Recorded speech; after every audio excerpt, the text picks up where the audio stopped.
প্রশিক্ষণ কেন্দ্র, সাভার, ঢাকা। স্যার যথাসময়ে আমাদের সাথে যুক্ত হয়ে মূল আলোচনা পেশ করবেন।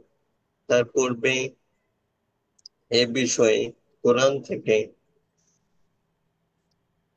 আমরা একটা রুকু তেলাওয়াত করছি আমি মোহাম্মদ মুসলিম উদ্দিন।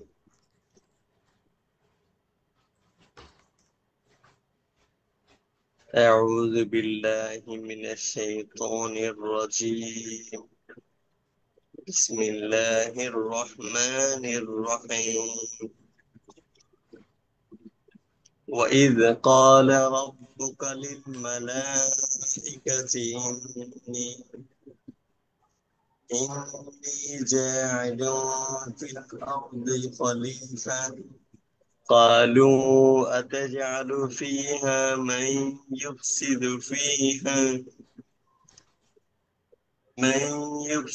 فيها ويسفك الدماء ونحن نسبح بحمدك ونقدس لك قال إني أعلم ما لا تعلمون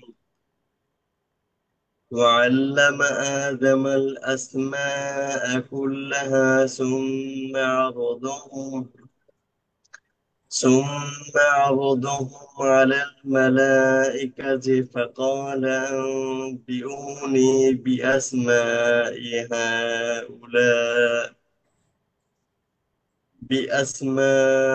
هؤلاء إن كنتم صادقين. قالوا سبحانك لا علم لنا إلا ما علمتنا إنك أنت العليم الحكيم.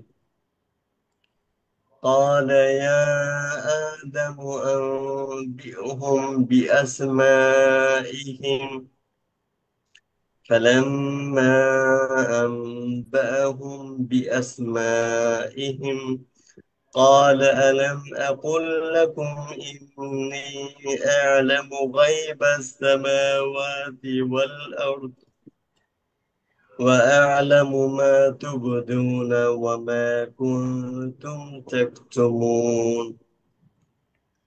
وإذ قلنا للملائكة اسجدوا لآدم فسجدوا إلا إبليس أبى واستكبر وكان من الكافرين. وقلنا يا آدم اسكن أنت وزوجك الجنة وكلا منها رغدا حيث شئتما ولا تقربا هذه الشجرة فتكونا من الظالمين. فأزلهما الشيطان عنها فأخرجهما مما كانا فيه وقلنا اهبطوا بعضكم لبعض عدو ولكم في الأرض مستقر ومتاع إلى حين. فتلقى آدم من ربه كلمات فتاب عليه إنه هو التواب الرحيم. قلنا اهبطوا منها جميعا فإما يأتينكم مني هدى فمن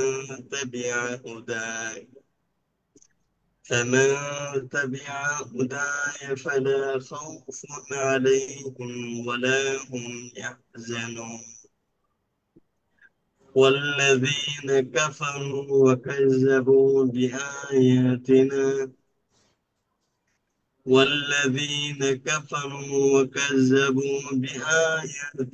أولئك أصحاب النار هم فيها خالدون.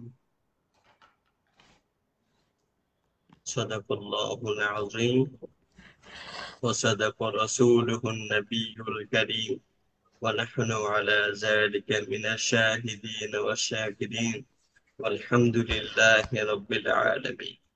সম্মানিত উপস্থিতি, আজকে আমাদের যে আলোচনা তার রিলেটেড কোরআন থেকে তেলাওয়াত করে শোনানো হয়েছে। এখন আমরা দেখব তার অনুবাদ। বাকারা রুকু 4 আয়াত 29। তিনি পৃথিবীর সবকিছু তোমাদের জন্য সৃষ্টি করেছেন, তৎপর তিনি আকাশের দিকে মনোসংযোগ করেন এবং একে সপ্ত আকাশে বিন্যস্ত করেন। তিনি সর্ববিষয়ে সবিশেষ অবহিত। স্মরণ করুন, যখন আপনার প্রতিপালক ফেরেশতাদের বললেন, আমি পৃথিবীতে প্রতিনিধি সৃষ্টি করছি। তারা বলল, আপনি কি সেখানে এমন কাউকে সৃষ্টি করবেন যে অশান্তি ঘটাবে ও রক্তপাত করবে? আমরাই তো আপনার সব প্রশংসা, স্তুতিগান ও পবিত্রতা ঘোষণা করি। তিনি বললেন, নিশ্চয়ই আমি যা জানি তা তোমরা জানো না। আর তিনি আদমকে যাবতীয় নাম শিক্ষা দিলেন। তারপর সেই সমুদয় ফেরেশতাদের সম্মুখে প্রকাশ করলেন এবং বললেন, এই সমুদয়ের নাম আমাকে বলে দাও, যদি তোমরা সত্যবাদী হও। তারা বলল,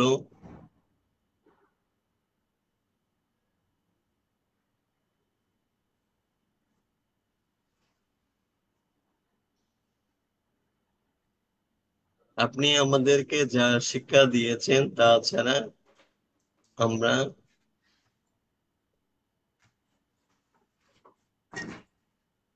কোনো আমাদের তো কোনো জ্ঞানই নেই। বস্তুত আপনি জ্ঞানময় ও প্রজ্ঞাময়। তিনি বললেন, হে আদম, তাদেরকে এই সকল নাম বলে দাও। সে তাদেরকে সকলের নাম বলে দিলে তিনি বললেন, আমি কি তোমাদেরকে বলি নাই যে আকাশ মণ্ডল ও পৃথিবীর অদৃশ্য বস্তু সম্বন্ধে আমি নিশ্চিত ভাবে অব্যক্ত, আর তোমরা যা ব্যক্ত করো বা গোপন রাখো আমি তাও জানি। যখন তিনি যখন আমি ফেরেশতাদের বললাম আদমকে সিজদা করো, তখন ইবলিস ব্যতীত সকলেই সিজদা করলো। সে অমান্য করলো ও অহংকার করলো, সুতরাং সে কাফেরদের অন্তর্ভুক্ত হলো। আর আমি বললাম, হে আদম, তুমি ও তোমার স্ত্রী জান্নাতে বসবাস করো এবং যেথা ইচ্ছা স্বচ্ছন্দে আহার করো, কিন্তু এই বৃক্ষের নিকটবর্তী হইও না, হলে তোমরা অন্যায়কারীদের অন্তর্ভুক্ত হবে।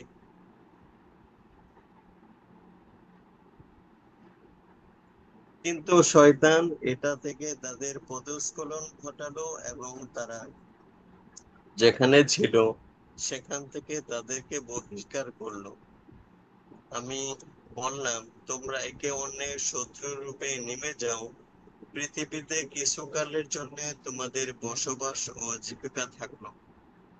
অতঃপর আদম তার প্রতিপালকের নিকট থেকে কিছু বাণী প্রাপ্ত হলো। আল্লাহ তার প্রতি ক্ষমা পরবশ হলেন, নিশ্চয়ই তিনি অত্যন্ত ক্ষমাশীল পরম দয়ালু। আমি বললাম, তোমরা সকলে এই স্থান থেকে নেমে যাও।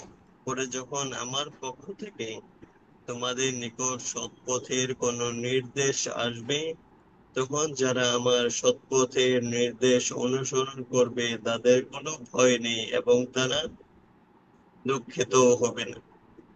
যারা কুফরি করবে এবং আমার নিদর্শন সমূহকে অস্বীকার করবে, তারাই অগ্নিবাসে সেখানে তারা স্থায়ী হবে। আজকের অনুবাদের যে আলোচ্য বিষয় লেখা যায় তা মোটামুটি এরকম: পৃথিবীতে প্রতিনিধি প্রেরণ ও আদমের শ্রেষ্ঠত্ব। পৃথিবীতে প্রতিনিধি প্রেরণের ইতিহাস, ফেরেশতাদের মতামত, আদমের শ্রেষ্ঠত্ব প্রতিষ্ঠা, আদমের বিরুদ্ধে ইবলিস ও আল্লাহর পদক্ষেপ।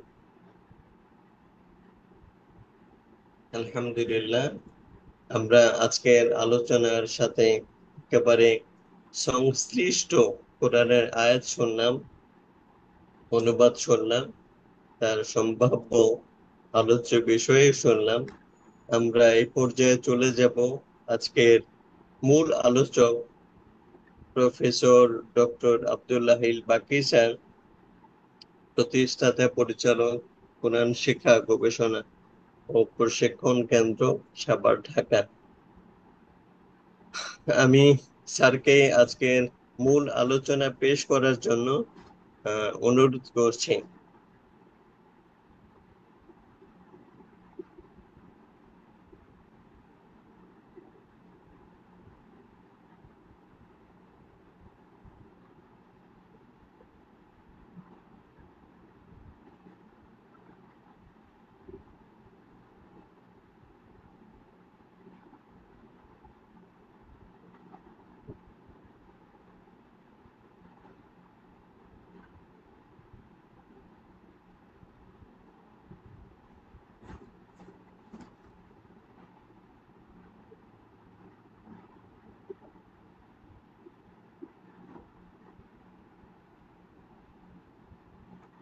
সালামু আলাইকুম রহমতুল্লাহি ওয়া বারাকাতুহু। শোনা যাচ্ছে? জি স্যার, শোনা যাচ্ছে। আমি জি স্যার, এখন শোনা যাচ্ছে। একটা হাসপাতালে ডাক্তারের সঙ্গে দেখা করার অপেক্ষায় আছি। আমার সিরিয়াল নাম্বার এখনো আসেনি। আমি এক ফাঁকে অন্য এক জায়গায় বসে আপনাদের সঙ্গে ক্লাসে জয়েন করেছি। একটু বলে এসেছি যদি আমার লেট হয় তাহলে পরের পেশেন্টদের পরে আমাকে যেন ডাক্তার দেখে। তো বলেছে আপনি অবশ্যই 10:30টার মধ্যে আসতে হবে। আমি আশা করছি ইনশাআল্লাহ এই সময়ের মধ্যে আমি আলোচনা শেষ করে ডাক্তার সঙ্গে দেখা করতে পারবো। আপনারা আমার জন্য দোয়া করবেন। আউযু বিল্লাহি মিনাশ শাইতানির রাজিম, বিসমিল্লাহির রহমানির রহিম। আজকের আলোচনার যে শিরোনাম সেটা হলো মানুষের শিক্ষা, কোরআনের দিক নির্দেশনা পৃথিবীতে আসার আগেই। মানে মানুষ পৃথিবীতে আসার আগেই মানুষের শিক্ষা সম্পর্কে কোরআন কি বলেছে। এটা এভাবেও বলা যায় যে পৃথিবীতে আসার আগে মানুষের শিক্ষা সম্পর্কে কোরআন কি বলে। পৃথিবীতে মানুষ আসার আগেই মানুষের শিক্ষা সম্পর্কে কোরআন কি বলে। এ প্রসঙ্গে আমরা সূরা বাকারার 30 থেকে 39 আয়াতের আলোকে খুবই সংক্ষিপ্ত একটা আলোচনা করব ইনশাআল্লাহ। ইতিমধ্যে আমরা বাকারার 30 থেকে 39 আয়াতের তেলাওয়াত বাংলায় অনুবাদ শুনেছি। সে সূত্রে স্রষ্টার কাছ থেকে মানুষের জ্ঞান বা শিক্ষা অর্জনের ঐতিহাসিক ধাপ সংক্ষিপ্ত টিকা। বাকারা 30-39 আয়াতে আল্লাহর জ্ঞান ও গুণাবলী এবং একটা ছোট্ট হোমওয়ার্ক দিয়ে শেষ করব ইনশাআল্লাহ। বাকারার 30 থেকে 39 আয়াতের থেকে আমরা যে কয়েকটা গুরুত্বপূর্ণ শিক্ষার বিষয় জানতে পারি, যেটাকে আমরা বলতে পারি যে আল্লাহর কাছ থেকে বা স্রষ্টার কাছ থেকে মানুষের জ্ঞান বা শিক্ষা অর্জনের ঐতিহাসিক ধাপ। 1 নম্বর হলো পৃথিবীতে প্রতিনিধি প্রেরণের সিদ্ধান্ত আল্লাহ পৃথিবীতে প্রতিনিধি প্রেরণের সিদ্ধান্ত জানাচ্ছেন। তাহলে পৃথিবীটা এখানে আছে, যে পৃথিবীতে পরবর্তী সময় মানুষ আসলো। 2 নম্বর বিষয় হলো ফেরেশতাদেরকে তিনি এটা অবহিত করলেন যে আমি পৃথিবীতে প্রতিনিধি পাঠাবো। ফেরেশতারা এর প্রয়োজন আছে বলে মনে করলো না।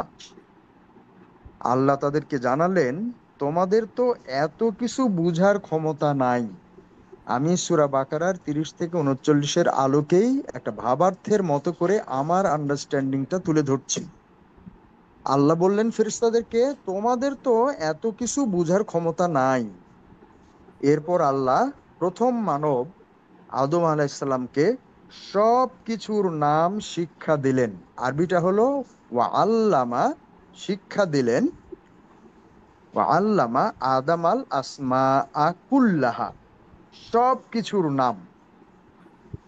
তাহলে এখানে সরাসরি আমরা আল্লামা শব্দটা পাচ্ছি, যার অর্থ হলো শিক্ষা দেওয়া, জ্ঞান দেওয়া। আল্লাহ রাব্বুল আলামিন আদমকে সব কিছুর নাম শিক্ষা দিলেন, আসমা, নাম শিক্ষা দিলেন। ফেরেশতাদেরকে তখন নামগুলি বলতে বললে তারা অপারগতা প্রকাশ করলো। প্রসঙ্গত ইবলিসও সেখানে ছিল, সেও নাম বলতে পারেনি। এ পর্যায়ে আল্লাহ আদমকে নাম বলতে নির্দেশ দিলেন।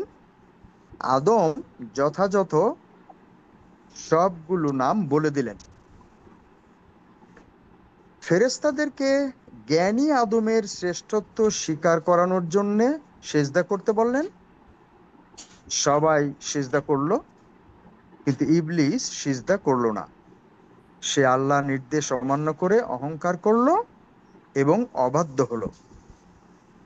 আল্লাহ আদমকে তার স্ত্রী সহ জান্নাতে জীবন উপভোগের সুযোগ দিলেন, শুধু একটা গাছের কাছে যেতে নিষেধ করলেন। এক পর্যায়ে শয়তান তাদের পদস্খলন ঘটালো এবং তারা যেখানে ছিলেন সেখান থেকে তাদেরকে বহিষ্কার করলো। আল্লাহ একে অন্যের একে অন্যের শত্রুরূপে তাদেরকে পৃথিবীতে নেমে যাওয়া এবং কিছুকালের জন্য সেখানে তাদের বসবাস ও জীবিকা থাকার ঘোষণা দিলেন। এমতাবস্থায় আদম তার প্রতিপালকের নিকট থেকে কিছু বাণী প্রাপ্ত হলেন এবং অত্যন্ত ক্ষমাশীল পরম দয়ালু আল্লাহ তার প্রতি ক্ষমা পরবশ হলেন। সে প্রেক্ষিতে আল্লাহ তাদেরকে সে স্থান থেকে নেমে যাওয়ার নির্দেশ দিয়ে পৃথিবীতে তার পক্ষ থেকে তাদের নিকট সৎপথের কোনো নির্দেশ আসলে সে নির্দেশ অনুসরণকারীদের কোনো ভয় নাই এবং তারা দুঃখিত হবে না। অন্যদিকে যদি কেউ কুফরি করে এবং তার নিদর্শন অস্বীকার করে তাহলে তারা স্থায়ীভাবে অগ্নিবাসী হবে, এই ঘোষণা দিলেন। এইটা গেল তর্জমাকে পয়েন্ট আকারে, বিষয়বস্তু আকারে সাজানো। এখানে আমি এখন সংক্ষেপে শিক্ষার বিষয় বা জ্ঞানের বিষয় কোন কোন জায়গায় হাইলাইট করা যায় সেটা একটু বলি। একটা হলো পৃথিবীতে প্রতিনিধি প্রেরণ করা হচ্ছে এবং ফেরেশতাদের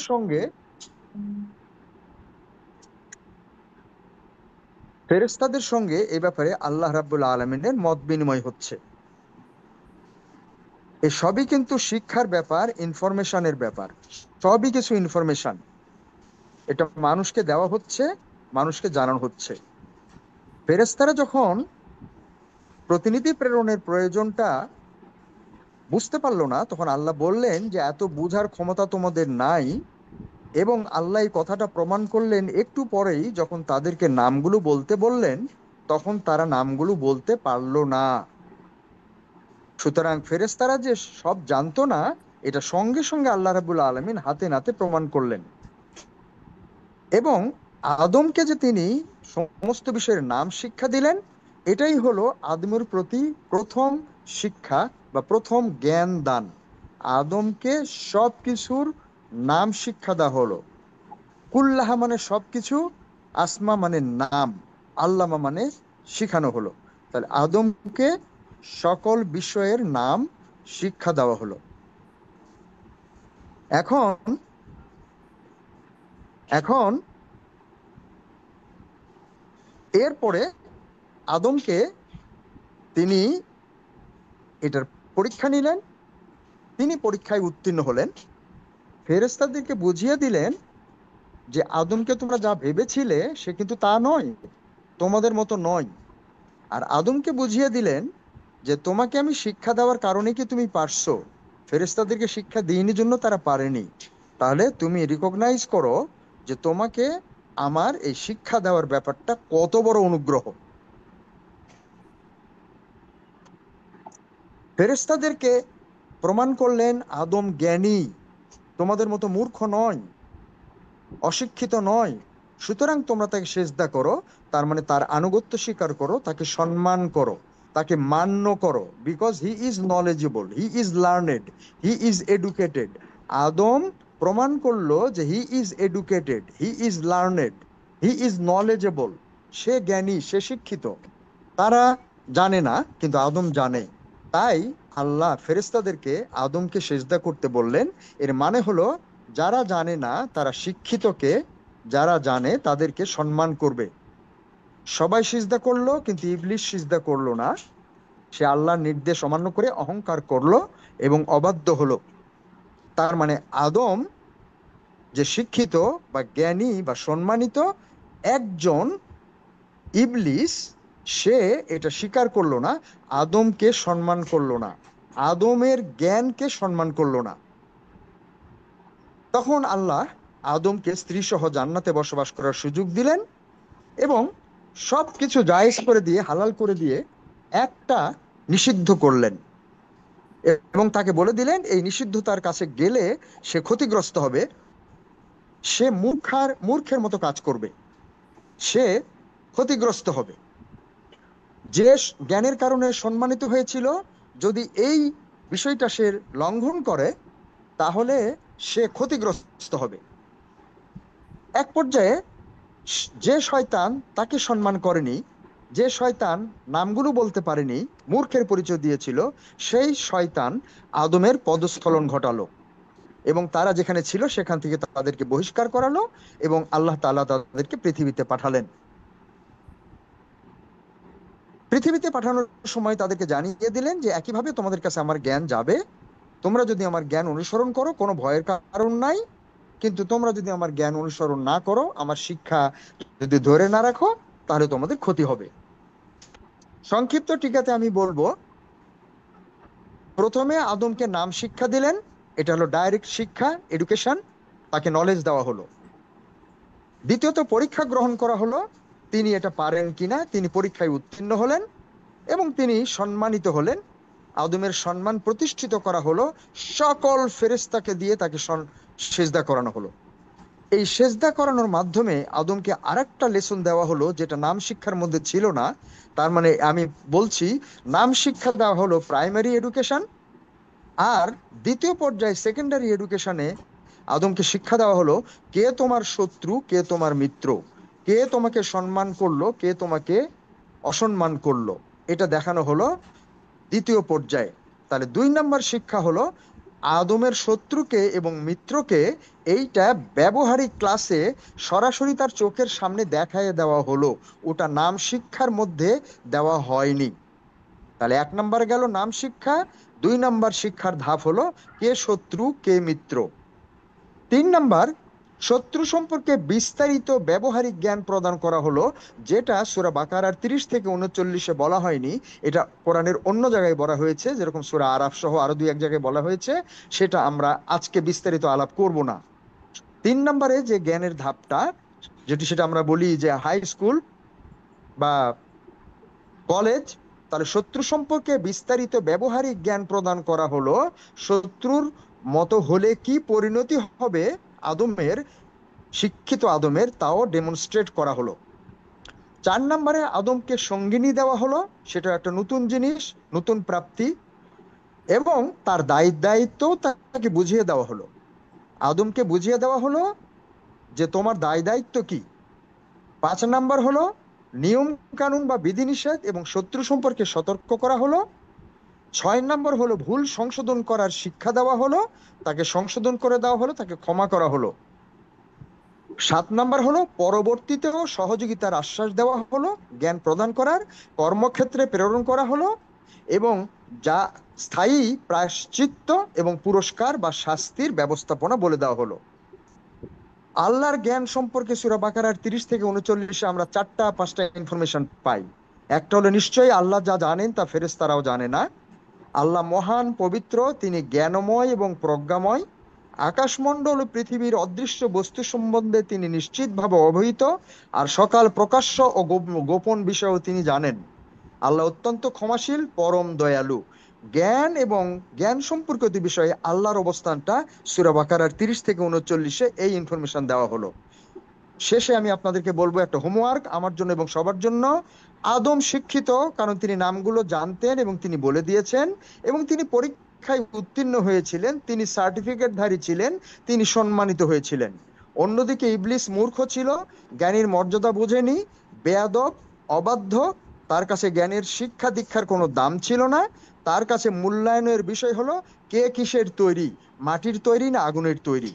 সে কিভাবে শিক্ষিত, পরীক্ষায় উত্তীর্ণ, সার্টিফিকেটধারী, সম্মানিত আদমকে ভুল করালো, এটা আমাদের হোমওয়ার্ক।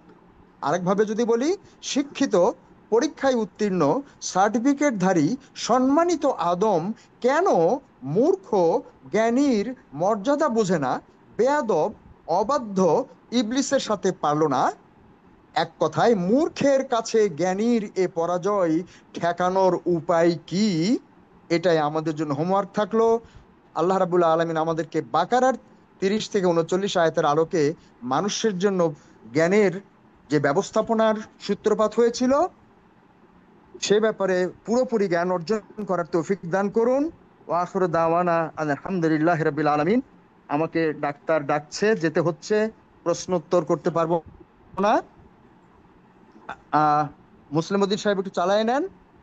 যদি আপনি চালায় নেন, ডাক্তার দেখার পরে আমি আবার জয়েন করতে পারি। আসসালামু আলাইকুম। ওয়ালাইকুম আসসালাম ওয়া রাহমাতুল্লাহি ওয়া বারাকাতুহু।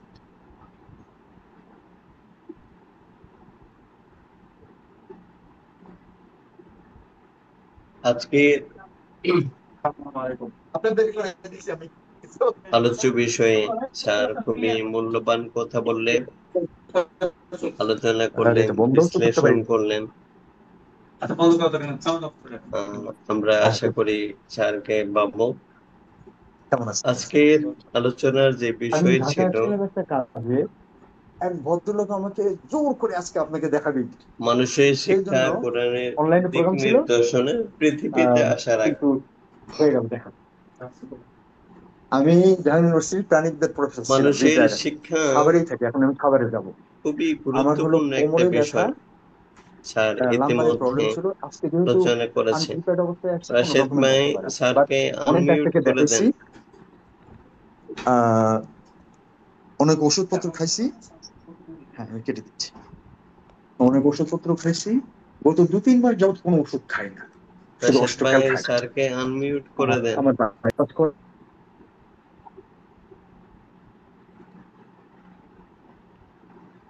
জি করে দিচ্ছি। কারি সাহেব ফোন করতেছে, একটু রিসিভ করেন দেখি। আজকে যে আলোচ্য বিষয় ছিল মানুষের শিক্ষা কোরআনের দিক নির্দেশনা পৃথিবীতে আসার আগে। কোরআনের বেশ কয়েকটি জায়গায় আল্লাহ উল্লেখ করেছেন যে মানুষকে আল্লাহ সম্মানিত করেছেন। যেমন ওয়ালাকাদ কাররামনা বানি আদম, বনি আদমকে আল্লাহ সম্মানিত করেছেন। সম্মানিত করার যে বিষয়গুলো ছিল তার মধ্যে একটা হচ্ছে জ্ঞান দিয়ে সম্মানিত করা, যেটা শুরু হয়েছে একেবারে সূচনাতে। আল্লাহ যখন আদমকে পৃথিবীতে পাঠাবেন, তাকে শ্রেষ্ঠত্ব দানের সূচনা মুহূর্তেই জ্ঞানের পরীক্ষায় প্রথমে তাকে উত্তীর্ণ করলেন, জ্ঞানের মাধ্যমে শ্রেষ্ঠ করলেন। এই বিষয়ে রিলেটিভ অনেকগুলো আয়াত আছে। যেমন আমি যদি আরো একটি আয়াত তেলাওয়াত করি, আল্লাহ সুবহানাহু ওয়া তাআলা কুরআনে বলেছেন,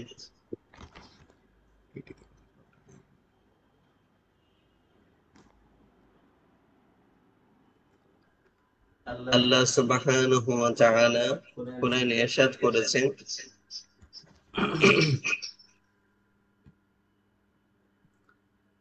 শাহিদাল্লাহু আন্নাহু লা ইলাহা ইল্লাহু ওয়াল মালাইকাতু ওয়া উলুল ইলমি কাইমান বিল কিসত।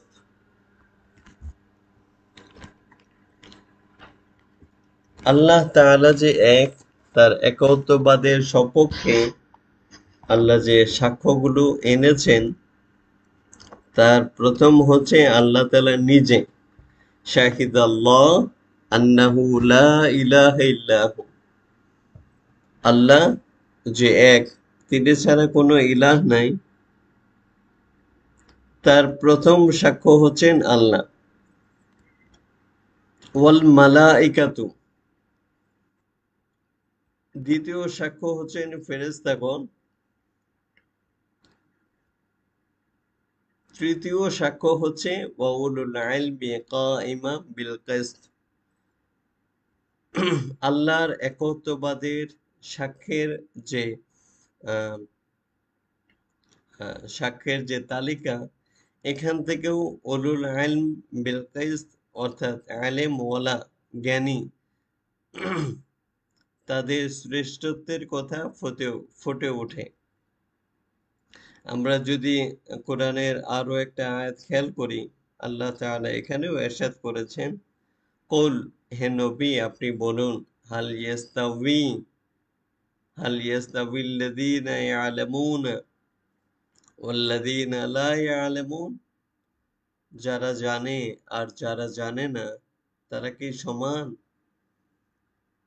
আল্লাহ মুহাম্মদ সাল্লাল্লাহু আলাইহি ওয়াসাল্লামকে পুরো বিশ্ববাসীকে জানিয়ে দিতে বলেছেন, যারা জানে আর যারা জানে না তারা সমান নয়। এই একই ঘটনা ঘটেছে ইবলিসের সাথে আমাদের আদি পিতা আদম আলাইহিস সালামের সম্পর্কে। আল্লাহ তাআলা তাকে জ্ঞানের পরীক্ষায় উত্তীর্ণ করে শ্রেষ্ঠত্ব দিয়েছিলেন।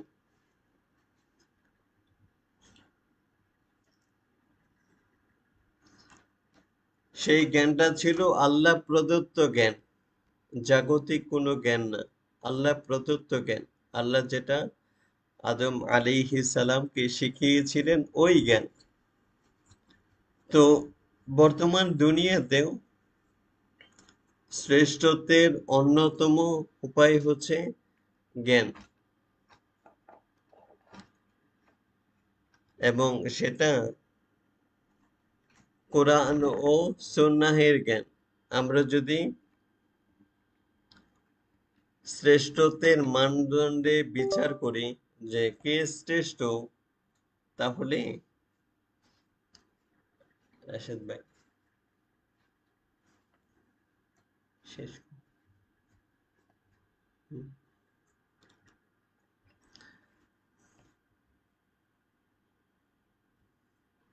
শেষ।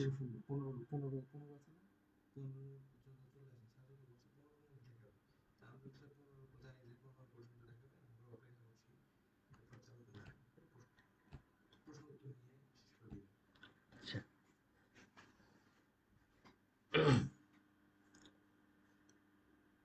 এখানে রাসূলুল্লাহ সাল্লাল্লাহু আলাইহি ওয়াসাল্লামের একটা হাদিস যদি আমরা স্মরণ করি, রাসূল করিম সাল্লাল্লাহু আলাইহি ওয়াসাল্লাম হাদিসে ইরশাদ করেছেন, খায়রুকুম মান তাআল্লামাল কুরআন ওয়া আল্লামা, তোমাদের মধ্যে শ্রেষ্ঠ ওই ব্যক্তি যে কোরআন শিখে এবং অন্যকে শেখায়।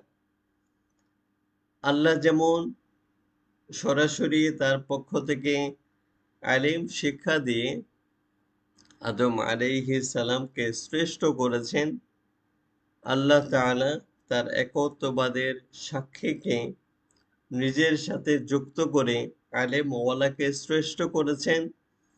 আল্লাহ তাআলা যারা জ্ঞানী এবং যারা জ্ঞান ধারণ করেনি, মুহাম্মদ সাল্লাল্লাহু আলাইহি ওয়াসাল্লামকে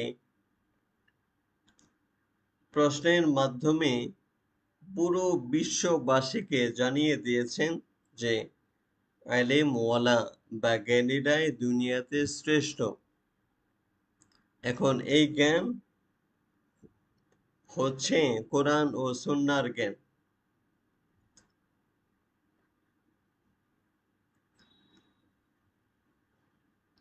এজন্য কোরআনের জ্ঞান যতটুকু অর্জন করা যায়, কোরআনের জ্ঞান যতটুকু অর্জন করা যায়, জ্ঞানের বিবেচনায় মানুষের শ্রেষ্ঠত্বের মূল্যায়ন ততটুকুই। যে কোরআনে যত বেশি পারদর্শী, ব্যুৎপত্তি অর্জন করেছে, কোরআনের গভীরে প্রবেশ করতে পেরেছে, একেবারে স্বচ্ছভাবে কোরআনের প্রতিটা আয়াত ধারণ করতে পেরেছে, অনুধাবন করতে পেরেছে, আল্লাহ তাআলা কোরআনের মাধ্যমে বনি আদম হিসেবে যে মেসেজ দিতে চেয়েছেন, যে স্বচ্ছভাবে যতটা বুঝতে পেরেছে, শ্রেষ্ঠত্বের বিবেচনায় সে সবচেয়ে বড় শ্রেষ্ঠ। ইনশাল্লাহ এই আলোচনা ধারাবাহিকভাবে চলবে। আমাদের স্যার আলোচনা করবেন।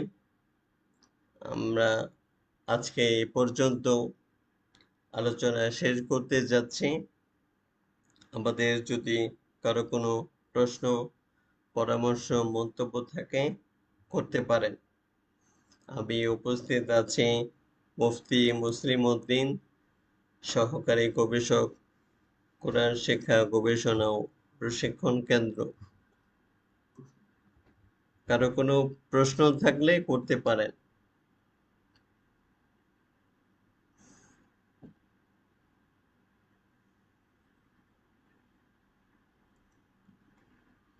জি,